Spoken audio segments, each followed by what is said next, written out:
أعوذ بالله من الشيطان الرجيم. بسم الله الرحمن الرحيم. إيلاف قريش إيلافهم رحلة الشتاء والصيف فليعبدوا رب هذا البيت الذي أطعمهم من جوع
अस्सलामु अलैकुम वरहमतुल्लाहि वबरकातुहु.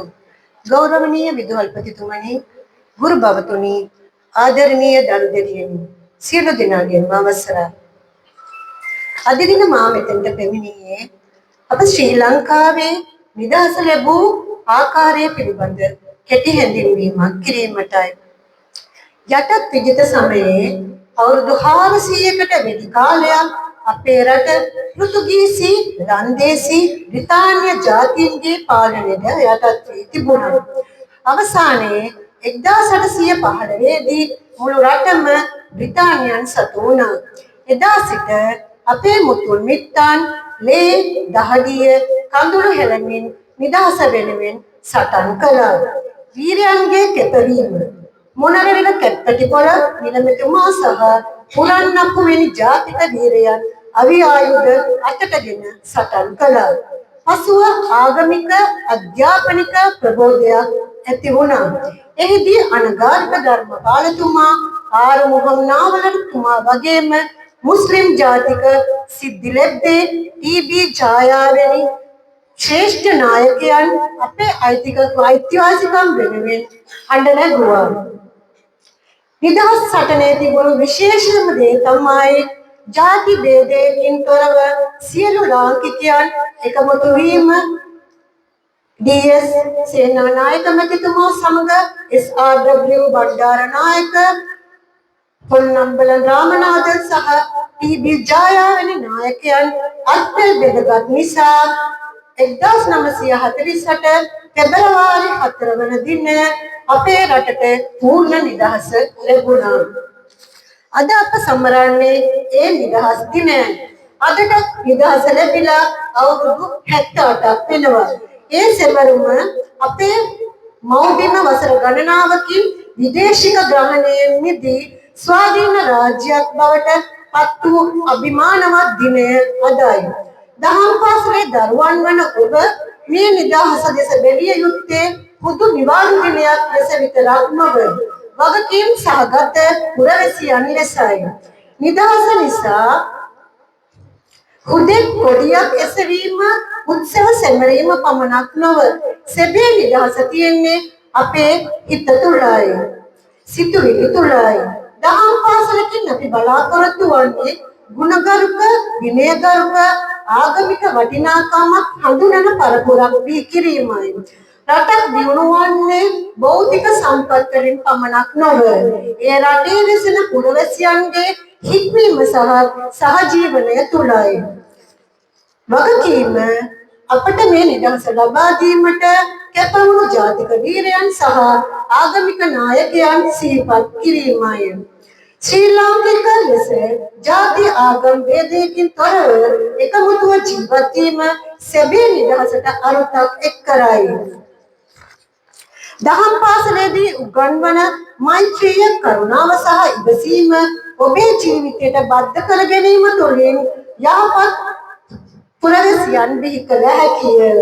ආදරණීය දූ දරුවනි, රටට ආදරය කරන්න, පරිසරයට ආදරය කරන්න, අනුන්ගේ නිදහසට ගරු කරන්න, දරුවන් පිරිසක් ලෙස අනාගතයට පිළිමන් කරන්නට අද දවසේ අධිකම් කරගනිමු. අපේ රටට අපි සෙමට උදාර නිදහසක් අල්ලාහ් තාලාගෙන් ප්‍රාර්ථනා කරමින් මගේ කතාව අසා සිටි ඔබ සියලු දෙනාටම ජසාකල්ලාහ් khairan.